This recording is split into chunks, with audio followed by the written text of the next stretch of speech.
Supongamos que tengo un globo, y dentro de ese globo hay un montón de partículas moviéndose. Supongamos que son partículas de gas y se mueven libremente, por lo tanto tienen una velocidad, tienen una energía cinética, se están moviendo y por lo tanto tienen energía cinética. Vamos a dibujar algunas más por aquí. Y lo que me interesa a mí en este momento es la presión que se ejerce sobre la superficie interna del globo. Me interesa la presión. ¿Y qué es la presión? Bueno, es fuerza sobre área. Fuerza sobre área. Y el área aquí, bueno, es el área interna, la superficie interna del globo. ¿Y qué es lo que me va a ejercer una fuerza sobre esa superficie? Las partículas de gas. En este caso yo dibujé solamente 6. Pero en un globo real tendríamos millones de partículas, muchas más de las que nos podremos imaginar. Y en algún momento dado, algunas de esas partículas estarán golpeando con la superficie del contenedor, en este caso el globo. Tenemos partículas rebotando acá, otras rebotando por este lado y otras por este otro lado. Y cuando pegan contra la superficie del globo y rebotan, aplican una fuerza, y eso es lo que mantiene el globo inflado. Pensemos un poquito en qué es lo que mantiene la presión adentro de un globo. Lo primero es que cuanto más rápido se mueven las partículas, más alta será la presión. Entonces, partículas más rápidas, más alta es la presión.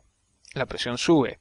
Y para partículas más lentas, tendremos una menor cantidad de choques contra la pared, y cuando esos choques ocurran, tendrán menor momento, por lo tanto la fuerza será menor. Por lo que para partículas más lentas, tendremos que la presión va a disminuir. En un sentido práctico, es imposible medir la energía cinética o la velocidad o la dirección de cada partícula en un determinado momento, especialmente cuando tenemos millones de partículas.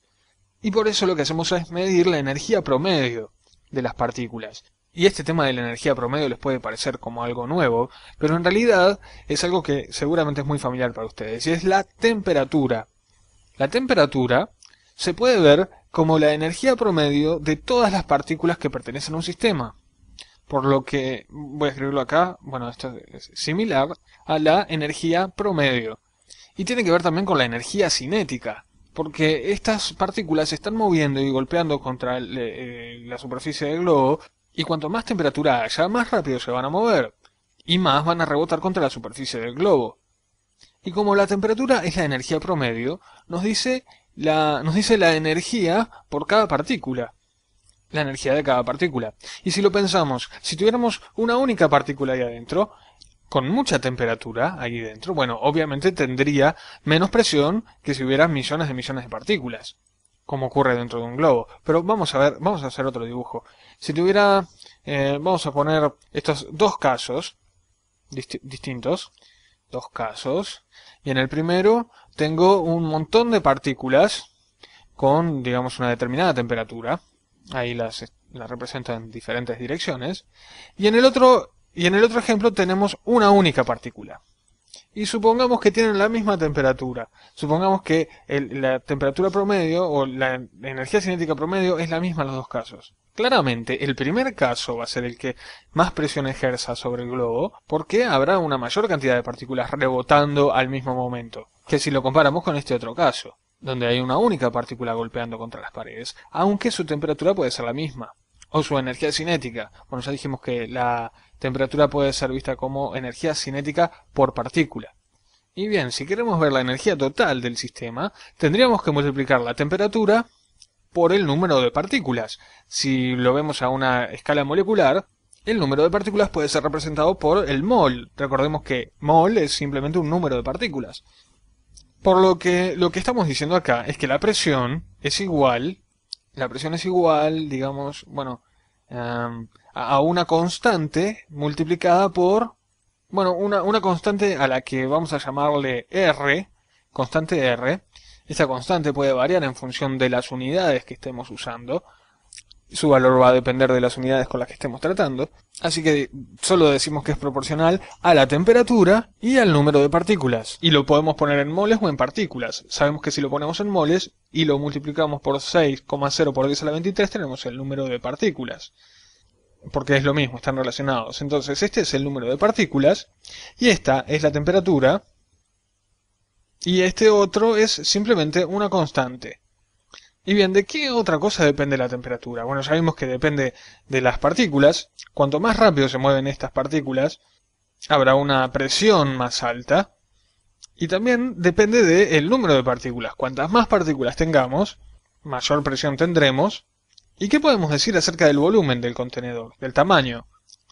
Veamos este ejemplo. Si achicamos el contenedor ejerciendo fuerza desde afuera sobre él, se vería una cosa así, pero aún tiene esas mismas 4 partículas adentro. Digamos que son las mismas partículas con la misma energía cinética promedio, y por lo tanto tienen la misma temperatura, así que son 4 partículas con la misma energía cinética, la misma temperatura, pero el volumen se redujo. Lo que pasará es que estas partículas van a golpear contra las paredes del contenedor más frecuentemente que en el caso anterior. Y el área es menor, entonces en un momento dado tenemos más fuerza y menor área. Y entonces la presión sube. Y por eso podemos decir que cuando el volumen se reduce, la presión aumenta. Y así podemos decir que la presión es inversamente proporcional al volumen. Lo escribimos así. Y pensemos un poco en eso. Vamos a ponerlo en nuestra ecuación. Dijimos que la presión... presión es proporcional, y por eso agregamos una constante de proporcionalidad, que llamamos R, y es proporcional al número de partículas y a la temperatura, y al mismo tiempo es inversamente proporcional al volumen. Y si multiplicamos ambos lados de la ecuación por el volumen, nos queda que la presión por el volumen es proporcional al número de partículas por la temperatura. Y ahí nos queda P por B es igual a R por N por T. Esa es la conclusión a la que llegamos. Y solamente para ponerlo en la forma en la que seguramente lo vas a encontrar en los libros, ponemos P por B es igual a N, el número de partículas que tenemos, multiplicado por una determinada constante que llamamos R, multiplicado por la temperatura. Y esta es la ecuación general del gas ideal. O también la ecuación general de los gases. Y yo hice un pequeño ejercicio mental para pensar cómo explicaba esto. Y lo importante acá es que entendamos qué significa lo del gas ideal. Porque nosotros asumimos que estamos trabajando con un gas ideal. ¿Y qué significa esto de gas ideal? ¿Qué es un gas ideal? Y bueno, un gas ideal es uno en el que las moléculas no están muy relacionadas unas con otras. No se estorban entre sí, simplemente están enfocadas en su propia energía cinética y en sus propios choques contra las paredes del globo. Entre sí no se atraen ni se repelen. Porque imaginemos que si se atrajeran entre sí, cuando pusiéramos muchas más partículas acá adentro, quizás no golpearían contra las paredes, sino que se acumularían hacia el centro, se atraerían entre ellas. Y si eso ocurriera, la presión sería menor, disminuiría. Entonces asumimos que las partículas no se atraen ni se repelen entre sí. Y otra cosa que estamos asumiendo es que el volumen real de cada partícula es despreciable. Lo que está bien porque las partículas son extremadamente pequeñas. Estamos hablando de moléculas o de átomos. Pero pensemos que si estamos poniendo una tonelada de moléculas de un determinado tamaño, particularmente si son moléculas grandes, va a empezar a importar su tamaño. Pero para el propósito de este ejercicio mental, asumimos que el volumen es despreciable y que no se atraen ni se repelen entre sí. Y en ese tipo de situaciones es cuando podemos aplicar la ecuación del gas ideal, que es esta que tenemos justo acá. Y bien, ahora ya presentamos la ecuación del gas ideal y ustedes pueden decir, bueno, ¿qué es R? ¿Cómo trabajo con la temperatura, el número de moles? Matemáticamente, ¿qué tengo que hacer? Bien, eso lo veremos en el siguiente video, resolveremos unos cuantos ejercicios y aplicaremos varias veces esta ecuación del gas ideal. Pero lo que es importante en este video es que tengamos intuitivamente el concepto de la ecuación del gas ideal, ya que una vez que comprendemos eso es muy difícil que se nos olvide.